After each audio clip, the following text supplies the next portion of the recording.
Good morning class. In today's class I am going to start with the new topic, that is pest resistant plant. तो in previous class we have already discussed about BT cotton. तो हमने BT cotton कैसे formation होता है और how manipulation of foreign gene into host gene take place in BT cotton, and what is the procedure of formation of BT cotton and how it become resist to different pests. तो ये सभी हमने discuss कर लिया था sorry previous class में. In today's class I am going to start with the pest resistance plant topic.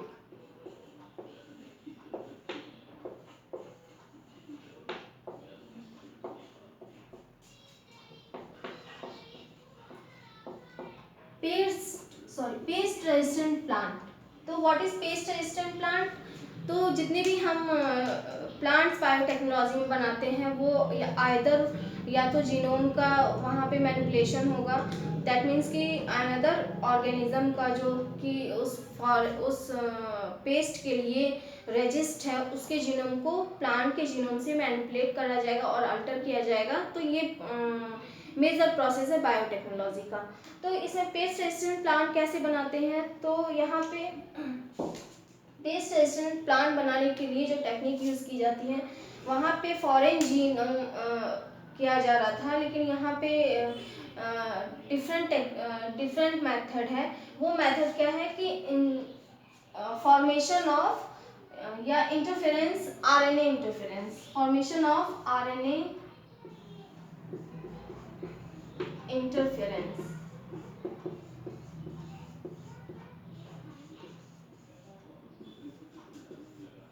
जितने भी यूकैरियोटिक एनिमल हैं तो वहाँ पे RNA आई होता है. RNA I is associated with the interference. तो या टर्म इंटरफेरेंस के लिए आई यूज किया गया है. तो यहाँ पे जैसे कि हमारा जो जीनोम होता है उससे जो DNA होता है उससे mRNA का फॉर्मेशन होता है by the process of transcription. Transcription के थ्रू RNA का फॉर्मेशन होता है, वो है मैसेंजर RNA, लेकिन वो सिंगल स्टैंडर्ड होता है. तभी उसे पर्टिकुलर जो tRNA होते हैं और राइबोसोम होते हैं उन्हें रीड करके एक एक अमाइनो एसिड को ऐड करते हैं और फाइनली प्रोटीन की सिंथेसिस हो जाती है. लेकिन RNA इंटरफेरेंस में क्या होता है, यहाँ पे डबल स्टैंडर्ड RNA की सिंथेसिस हो जाती है और डबल स्टैंडर्ड RNA की सिंथेसिस होने से जो ऑर्गेनिज्म है वो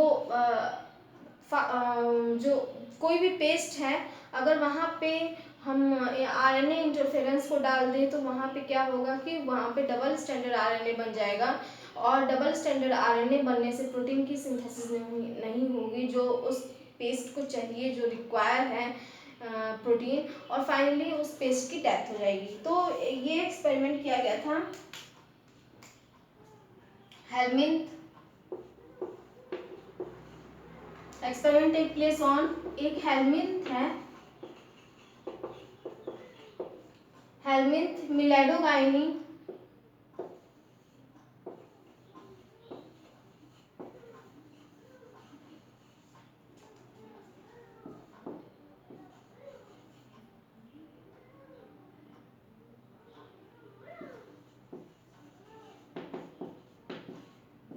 मिलेडोगाइनी इनकोग्निशिया. तो ये एक हेलमिंथ है. इस पे ये किसी भी जैसे कोई भी प्लांट है इसके प्लांट के रूट को ये टारगेट करता है. तो ये क्या करता है कि प्लांट के रूट में जब ये एंट्री करता है तो उसके यहाँ पे प्लांट डाई कर जाता है. इसमें क्या होता है कि ये रूट में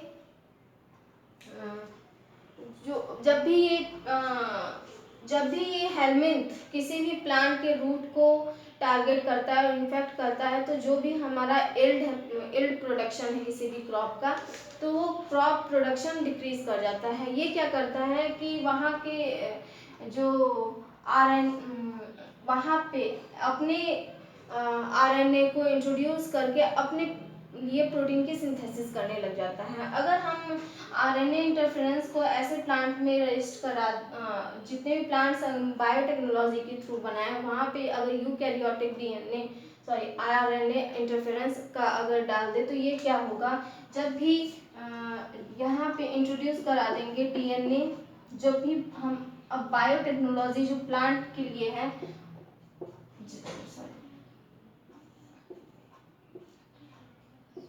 डीएनए से एमआरएनए की सिंथेसिस होगी, एमआरएनए ट्रांसक्रिप्शन मेथड के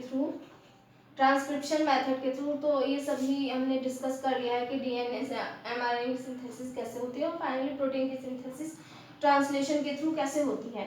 तो यहाँ पे जो एमआरएनए की सिंथेसिस हुई, अगर ये एमआरएनए इंटरफेरेंस यहाँ पे हो जाएगा, आरएनए इंटरफेरेंस यहाँ पे आ जाएगा, तो यहाँ पे डबल स्टैंडर्ड जो एमआरएनए सिंगल स्टैंडर्ड होता है, वो यहाँ पे जो एमआरएनए अब सिंथेसाइज होगा वो डबल स्टैंडर्ड एमआरएनए होगा। अब इससे क्या होगा कि ये दोनों ही मतलब ये हाफ जो एंड होगा वो एक दूसरे से एक सेंस का काम करेगा, एक एंटी सेंस का काम करेगा। तो दैट मीन्स कि दोनों एक दूसरे के कॉम्प्लीमेंट्री होंगे और दोनों बॉन्ड का फॉर्मेशन कर रहेंगे, हाइड्रोजन बॉन्ड का फॉर्मेशन हो जाएगा और दोनों एक दूसरे से डबल स्टैंडर्ड स्ट्रक्चर में आ जाएंगे, जैसे कि डीएनए का स्ट्रक्चर होता है।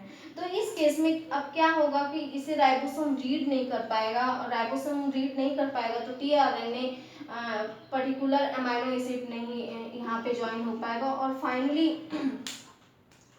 फाइनली यहाँ पे जो पेस्ट है हमारा हेलमिंथेस है, मिलेडोगाइनी, इसमें जो रिक्वायर्ड प्रोटीन है वो नहीं पहुँच पाएगी। तो जो प्रोटीन यहाँ की सिंथेसाइज कर रहा था ये हेलमिंथ, वो सिंथेसाइज नहीं कर पाएगा और फाइनली दे बिकम डाई। तो जो हेलमिंथ है दे बिकम डाई। तो डाई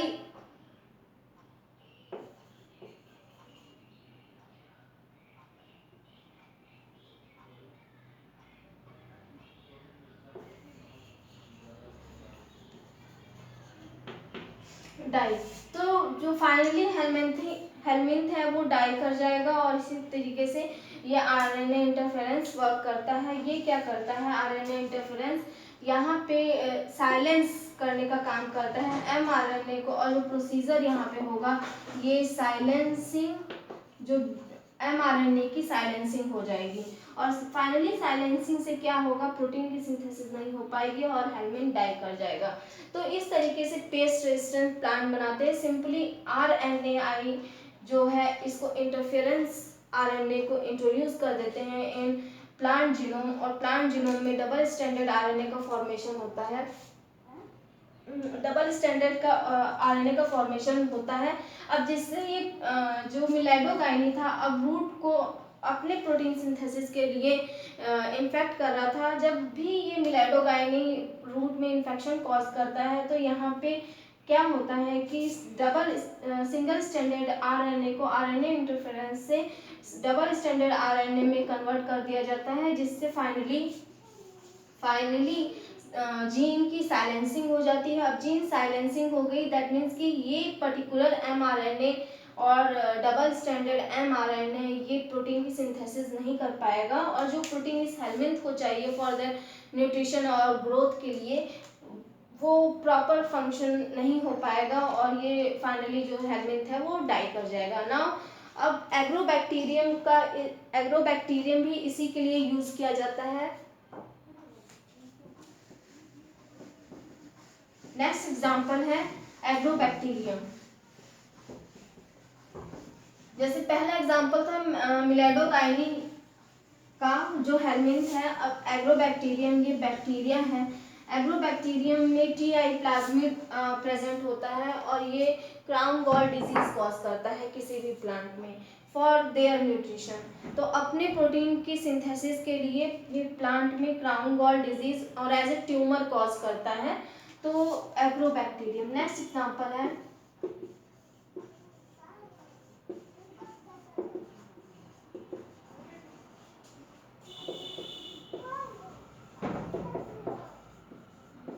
प्लांट,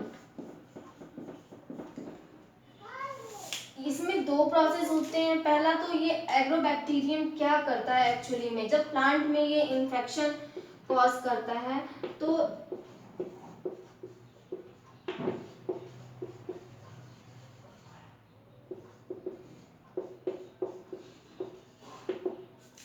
इन्फेक्शन कॉज करने में ये क्या करता है कि अपने डीएनए को, यहाँ पे या T plasmid, tumour inducing T I plasmid, ये सिर्फ मैंने प्लाज्मिड बनाया है, पूरा बैक्टीरिया नहीं है, ये सिर्फ प्लाज्मिड है। प्लाज्मिड यहाँ पे टी आई प्लाज्मिड है,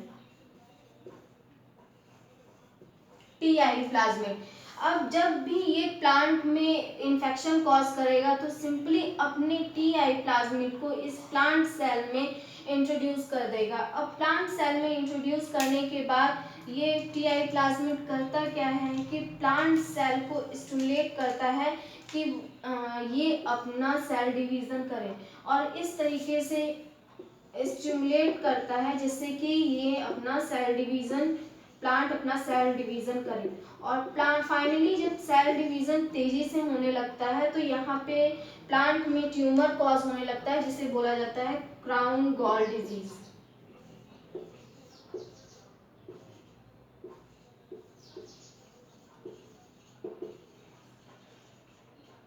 क्राउन गॉल डिजीज, तो एग्रोबैक्टीरियम ने क्या किया, सिंपली इंट्रोड्यूस किया टी आई प्लाज्मिड, और T I plasmid that induce plant cell to stimulate, और तेजी से ये क्या करे, सेल डिवीजन करे, और इससे स्टिमुलेट करता है प्लांट को कि वो तेजी से सेल डिवीजन करे। और फाइनली जो क्राउन गॉल डिजीज है, जो ट्यूमर इंड्यूसिंग प्लाज्मिड है, वो ट्यूमर कॉज कर देता है। अब ये क्या करते हैं कि इस ट्यूमर जो क्राउन गॉल डिजीज, जितने भी इसमें सेल्स होंगे वो प्रोटीन की सिंथेसिस का काम करेंगे, आरएनए। अब जैसे कि नॉर्मल सेल में होता है कि एमआरएनए की, डीएनए से एमआरएनए का फॉर्मेशन हुआ और देन प्रोटीन की सिंथेसिस हुई, तो यहाँ पे एमआरएनए का वैसे ही फॉर्मेशन होता है और प्रोटीन सिंथेसिस होती है। और यही प्रोटीन बैक्टीरिया ले लेता है, यही प्रोटीन बैक्टीरिया अपने मेटाबॉलिक एक्टिविटीज को परफॉर्म करने के लिए इसी प्रोटीन का यूज करता है ना। एक्चुअली में होता क्या, एक्चुअली में जो टी आई प्लाज्मिड का मेजर रोल क्या था, प्रोटीन की सिंथेसिस करना। तो अब यहाँ पे जो पेस्ट रेजिस्टेंट प्लांट है, जब इसको क्या किया जाएगा, इसमें भी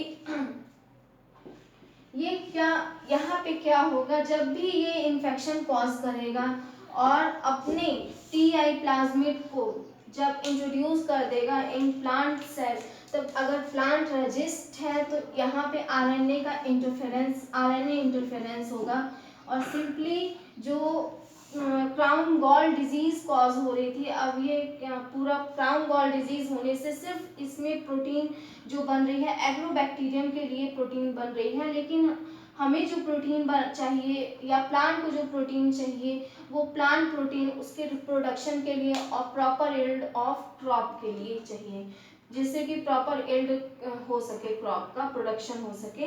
लेकिन जब ये डिजीज कॉज हो जाता है तो वो पूरा प्लांट के रिप्रोडक्शन को इफेक्ट करता है, जिससे क्या होता है, हमें प्रॉपर प्रोडक्शन नहीं मिल पाता है क्रॉप का। तो अगर आरएनए इंटरफेरेंस कर देंगे तो आरएनए इंटरफेरेंस क्या करेगा, अब यहाँ पे टी आई प्लाज्मिड से प्लांट में जब एमआरएनए बनता है तो यहाँ पे एमआरएनए बनता है single standard mRNA.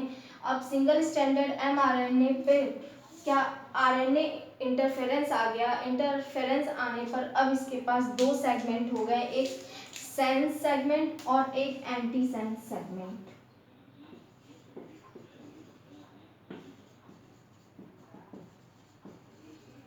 Anti sense segment, तो सेंस सेगमेंट और एंटी सेंस सेगमेंट दोनों आ गए। अब एंटी सेंस और सेंस क्या होंगे, एक दूसरे के कॉम्प्लीमेंट्री होंगे, और कॉम्प्लीमेंट्री होने की वजह से क्या होगा कि यहाँ पे डबल स्टैंडर्ड वही मेथड यहाँ पे भी हो जाएगा। आरएनए इंटरफेरेंस की वजह से डबल स्टैंडर्ड एमआरएनए फॉर्मेशन हो जाएगा और प्रॉपर ये क्या हो जाएंगे, ये साइलेंसिंग, जीन की साइलेंसिंग हो जाएगी, जीन की साइलेंसिंग हो जाएगी। और जीन की साइलेंसिंग होने से जो एग्रोबैक्टीरियम क्राउन गॉल डिजीज का कॉज कर रहा था इससे क्या होगा कि वो क्राउन गॉल डिजीज नहीं होगी और प्रोटीन की सिंथेसिस फाइनली नहीं होगी, जिसे एग्रोबैक्टीरियम यूटिलाइज कर रहा था अपने रिप्रोडक्शन के लिए और अपने लिए जो प्रोटीन की अपने मेटाबॉलिक एक्टिविटीज के लिए जो प्रोटीन की सिंथेसिस कर रहा था वो फाइनली नहीं होगा। नाउ नेक्स्ट है application in medicine.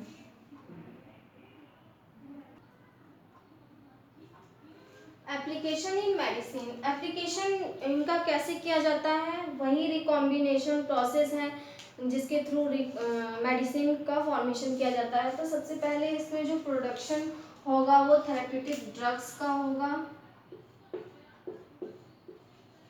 Production of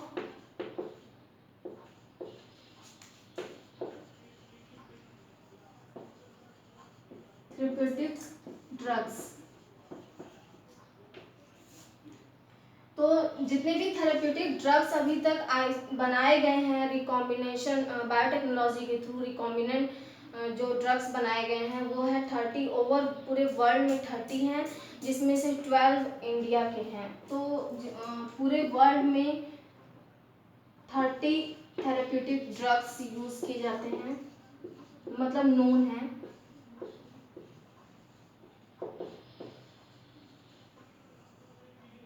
जिसमें से 12 थेरेप्यूटिक ड्रग्स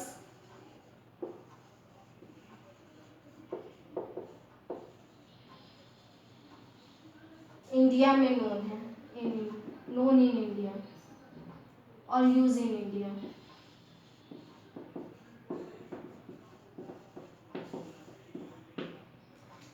तो इंडिया में यूज किए जाते हैं 12। इसमें सबसे पहला एग्जांपल है जेनेटिक इंजीनियर्ड इंसुलिन।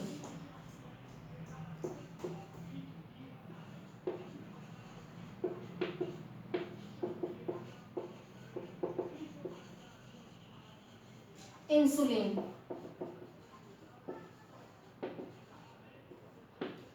तो इसका यूज क्यों किया जाता है जेनेटिक इंजीनियर्ड इंसुलिन का? इंसुलिन जितने भी डायबिटिक पेशेंट हैं उनमें आइदर इंसुलिन का फॉर्मेशन नहीं हो पा रहा है या वो इंसुलिन का फॉर्मेशन हो पा रहा है लेकिन वो यूज़ नहीं कर पा रहे हैं उस इंसुलिन को। तो ये दो टाइप के होते हैं, एक डायबिटीज मेलिटस और इंसिपिडस। तो जो डायबिटिक इंसिपिडस जितने भी इंडिविजुअल हैं उसमें इंसुलिन हार्मोन का फॉर्मेशन नहीं होता है। तो ऐसे पेशेंट जो होते हैं उन्हें इंसुलिन देना पड़ता है, तो इंसुलिन बाहर से देना पड़ता है। तो पहले जो इंसुलिन यूज़ किया जाता था, जो बहुत पहले डिस्कवरी से पहले जब जेनेटिक इंजीनियरिंग की डिस्कवरी नहीं हुई थी और बायोटेक्नोलॉजी को इतना मेडिसिन में यूज़ नहीं किया गया था, तब जो तब जो इंसुलिन है वो कहाँ से आइसोलेट किया जाता था, ये कैटल्स isolate from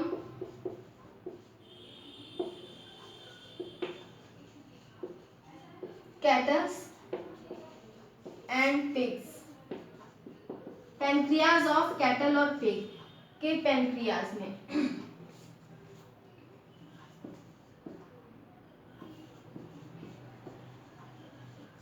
कैटल और पिग के पैनक्रियाज से आइसोलेट किया जाता था,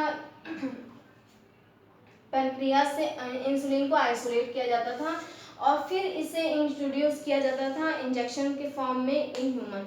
लेकिन क्योंकि हमारा इम्यून सिस्टम है, हमारे इम्यून सिस्टम कोई भी फॉरेन पार्टिकल को नहीं ले सकता है, उसके अगेंस्ट में हमारी बॉडी में एलर्जीज डेवलप हो जाएंगी या एंटीबॉडीज डेवलप हो जाएंगी। तो सेम इसके साथ भी ऐसे ही होता था, क्योंकि वो कैटल और पिग के पैनक्रियास का इंसुलिन है, तो दैट मीन्स कि वो फॉरेन, तो हमारी body as a foreign particle की तरह उसे ट्रीट करेगी और उसके अगेंस्ट में हमारा इम्यून सिस्टम डेवलप हो जाएगा, एलर्जी हो जाएगी डेवलप। तो ये फिर क्या होता था कि इनके इंसुलिन को यूज़ तो कर लिया जाता था, लेकिन क्या उसको फिर फर्दर यूज़ नहीं किया जा सकता था, क्योंकि उसके अगेंस्ट में एलर्जी डेवलप होने से वो जो और बीमारी हो जाती थी और डिजीज़ हो जाती थी ऐसे पेशेंट में डायबिटीज़ के सिवा। तो बाद में जब 1983 में, इन 1983 में इली लिली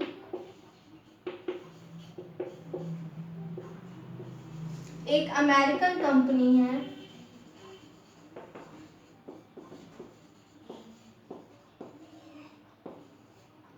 जिसने बायोटेक्नोलॉजी के थ्रू इन विट्रो इंसुलिन का फॉर्मेशन किया।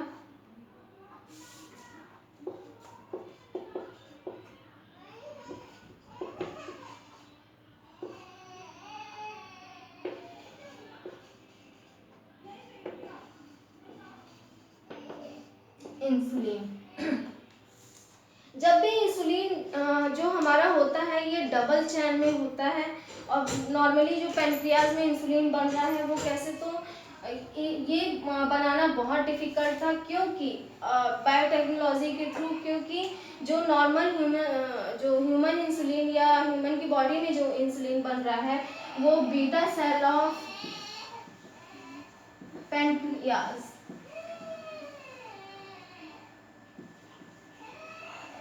पैनक्रियाज के बीटा सेल से बन रहा है, और बीटा सेल से जब जैसे कि डीएनए से एमआरएनए की सिंथेसिस होती है और एमआरएनए से फर्दर प्रोटीन की सिंथेसिस होती है, तो जब अब ये प्रोटीन जो पैनक्रियाज से बनी, ये इंसुलिन सबसे पहले प्रो इंसुलिन के फॉर्म में बनती है। प्रो इंसुलिन के फॉर्म में कैसे यहाँ पे चैन प्रेजेंट होते हैं, वो है प्रो इंसुलिन के फॉर्म में कि एक सी चैन होता है, और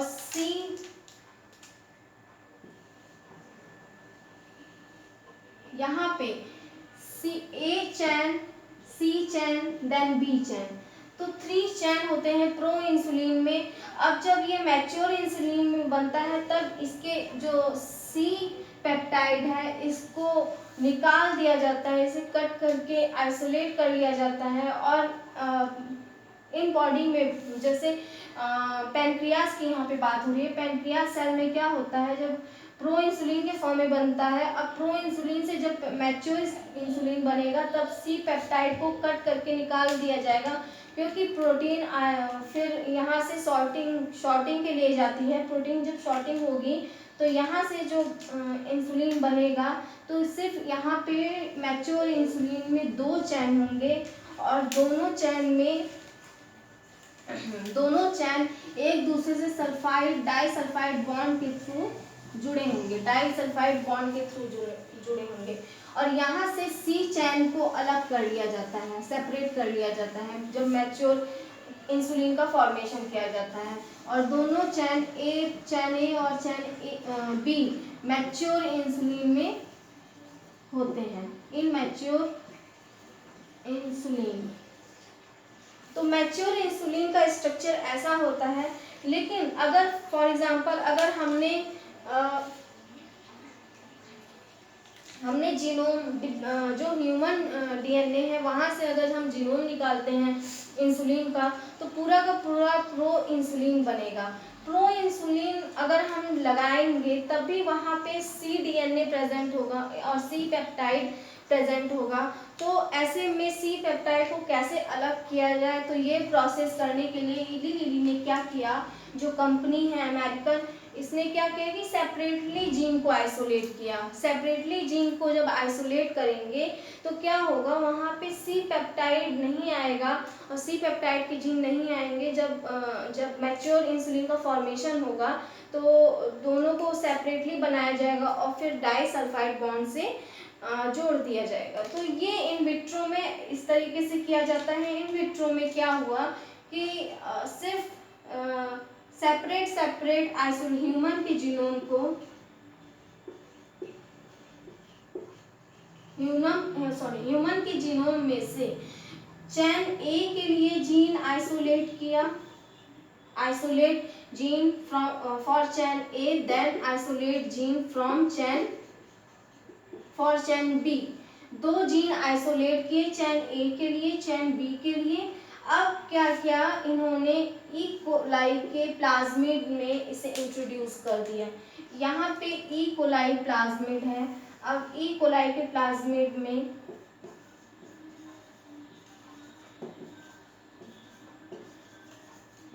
ई कोलाई के प्लाज्मिड में जब इसे इंट्रोड्यूस कर देंगे तो यहाँ पे क्या होगा कि हमें सेपरेट चैन ए के भी जीन मिल जाएंगे, चैन बी के भी जीन मिल जाएंगे। जब जीन मिल जाएंगे तब यहाँ पे जो प्रोटीन की सिंथेसिस होगी तो वहाँ पे ये क्या होंगे, चैन ए और चैन बी।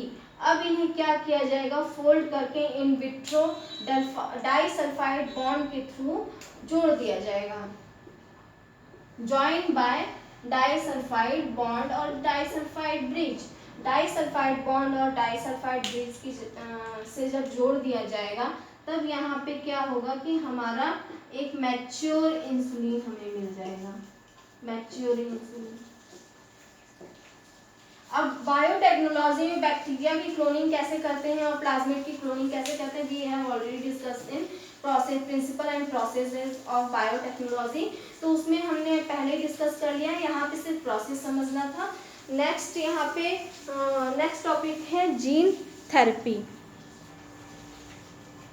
Gene therapy method.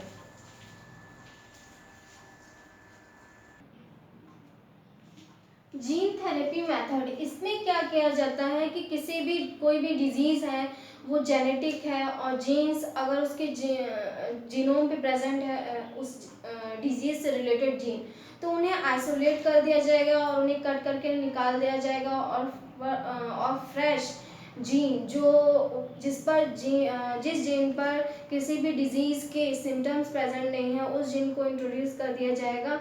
और इंट्रोड्यूस करने के बाद क्या होगा, जो पर्सन होगा वो हेल्दी, और जो पेशेंट जिस भी डिजीज़ से वो उसमें कोई भी अगर डिजीज़ है तो वो इससे क्योर किया जा सकता है जीन थेरेपी मेथड से। तो इसमें क्या किया जाता है, इसमें सबसे पहले जीन को इंट्रोड्यूस किया जाएगा। सबसे पहले डिजीज डायग्नोज की जाएगी। डायग्नोज करने के बाद जीन इंट्रोड्यूस इन पेशेंट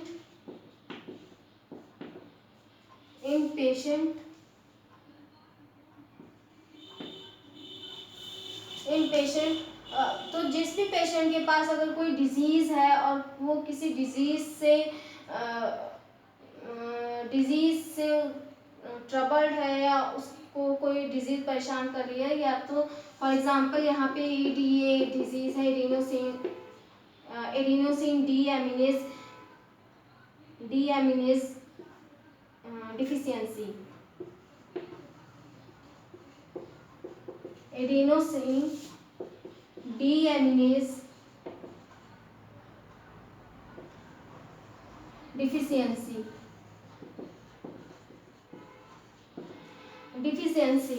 इसमें क्या एडिनोसिन डीएमिनेज डिफिशियंसी में क्या होता है कि ऐसे पेशेंट में जो इसमें ADA नहीं बन पाता है, जितनी भी लिम्फोसाइट होती हैं उनमें ADA नहीं बन पाता है। तो लिम्फोसाइट में ADA नहीं बन पाने की वजह से इनमें बहुत सारे इन्फेक्शन कॉज हो जाते हैं। जैसे कि हमने इम्यून सिस्टम में इससे पहले डिस्कस कर लिया है कि जो लिम्फोसाइट्स होते हैं ये एंटीजन से लड़ते हैं या फाइट करते हैं और ये इम्यून रिस्पॉन्स देते हैं, ह्यूमन बॉडी के अंदर इम्यून रिस्पॉन्स के लिए रिस्पॉन्सिबल हैं। तो ADA से नहीं होने की वजह से जो ऐसे पेशेंट हैं ये मल्टीपल सिम्टम्स दिखने लग जाते हैं,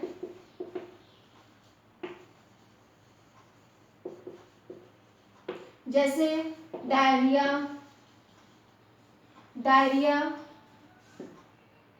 और cough, diarrhoea, cough, fever and etcetera. तो इस जितने भी इम्यून रिलेटेड रिस्पॉन्स है वो दिखने लग जाते हैं ऐसे पेशेंट में। तो जितने भी जीन थेरेपी मेथड से क्या किया जाता है, एम्ब्रियोनिक कंडीशन में, यहाँ पे एम्ब्रियोनिक कंडीशन में या एम्ब्रियोनिक स्टेज में अगर हम डायग्नोज कर लेंगे, ये डायग्नोज कर लेंगे अगर जीनोम पर, अगर इससे रिलेटेड ह्यूमन जीनोम को स्टडी की जाती है और ह्यूमन जीनोम में अगर एडीए के लिए जीन नहीं है तो इसमें इंट्रोड्यूस एम्ब्रियोनिक स्टेज में, फीटस के एम्ब्रियोनिक स्टेज में जीन को इंट्रोड्यूस कर दिया जाएगा, जो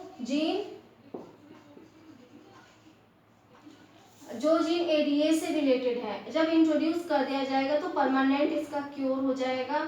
और यहाँ पे जब बोन मैरो लेते हैं एम्ब्रियोनिक स्टेज में, फॉर एग्जांपल अगर कोई बोन मैरो है, बोन मैरो सेल्स से जो लिम्फोसाइट्स का फॉर्मेशन होता है, तो यहाँ पे बोन मैरो में जीन को इंट्रोड्यूस कर देंगे। अगर जीनोम बोन मैरो की लिम्फोसाइट्स के जीनोम में जीन को इंट्रोड्यूस कर देंगे तो एडीए का फॉर्मेशन होने लग जाएगा उस पेशेंट में। एडीए का फॉर्मेशन होने की वजह से जो ये एडीए ट्रीट हो जाएगा, जो डिफिशियंसी थी अब डिफिशियंसी नहीं रह जाएगी, अब प्रॉपर इसमें फॉर्मेशन होने लग जाएगा एडीए का ना। इसमें जो 1990 में जो फर्स्ट चाइल्ड जिस पर एडीए जो डिफिशियंट थी, जो गर्ल थी, तो वो 4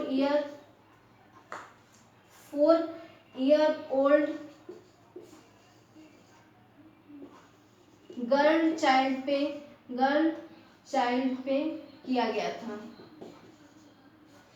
गर्ल चाइल्ड पे किया गया था इन 1990 में। जो एडीए डिफिशियंट ये गर्ल थी और सिंपली इसके बोन मैरो के लिम्फोसाइट सेल में क्या किया गया कि एडीए से रिलेटेड जीन इंट्रोड्यूस कर दिया गया और जिससे कि लिम्फोसाइट्स में अब एडिनोसिन डी एमिलेज बनने लगा और प्रॉपर जो ये गर्ल चाइल्ड जिसमें ये मतलब अनइम्यून थी या इम्यून रिस्पॉन्स उतने अच्छे से नहीं हो रहा था, प्रॉपर इम्यून रिस्पॉन्स होने लगा।